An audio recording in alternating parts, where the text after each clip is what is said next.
Hello guys! Good morning! Magandang umaga! To this video, mag-i-explore tayo dito sa Uma.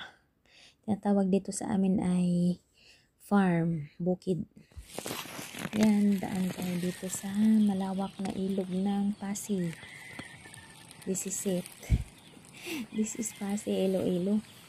See kung gaano kalawak yung ilog dito guys. Tuwing umaga, marami pong naliligo dito. Malinis po to. Marami pong naliligo dito at saka hindi po siya malalim sa ngayon kasi walang ulan. Umaapaw po yan guys sa sobrang baha pagka bumuhos ng ulan sa bundok. Yan, tingnan nyo naman guys kung gaano kaganda ang River Pasig. Ito po yung mga bato dito na puputi. Tingnan nyo guys, walang buhaya dito. Char. Ito yung ipagmamalaking yaman ng kalikasan dito sa Pasig. Ito naman yung nyug na sa farm. At ito naman yung kambing. Kambing ng aming tatay.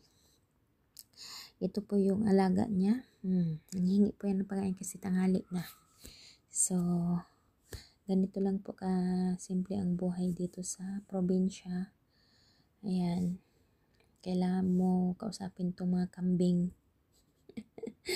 Yung puwit dyan, tatay. Tinaamoy. Kasi gusto nang hingi ng pagkain, di naman nabigyan. Di naman binigyan. Ayan, tuloy. Nagwawala na sila. Pero busog na yan sila guys. Hingi lang yan ng tubig. Kasi tanghali na, sumisilong sila. Kasi ang kambing guys, pag masobrahan ng init sa tanghali, mamamatay po yan sila. Kaya sensitive po yung mga kambing. Kailangan po silang painumin sa tanghali. At tapos po nilang kumain ng mga damo.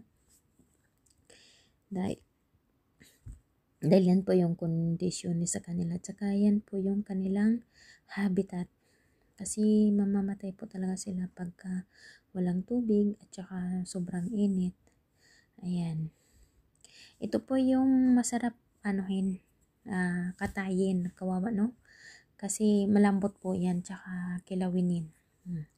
Yan, babae at lalaki.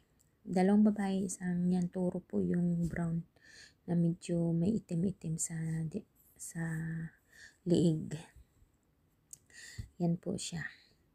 Magsipaglakihan kayo para dumami pa kayo, ha? Sa isang inahin po, swerte na po yung makadalawa. Kasi karamihan po talaga isa. Dahil po ay hindi kinakaya ng nanay yung pagpalabas sa kanila. Native po kasi itong kambing. So yun lang po guys, aking update for today's video. Thank you.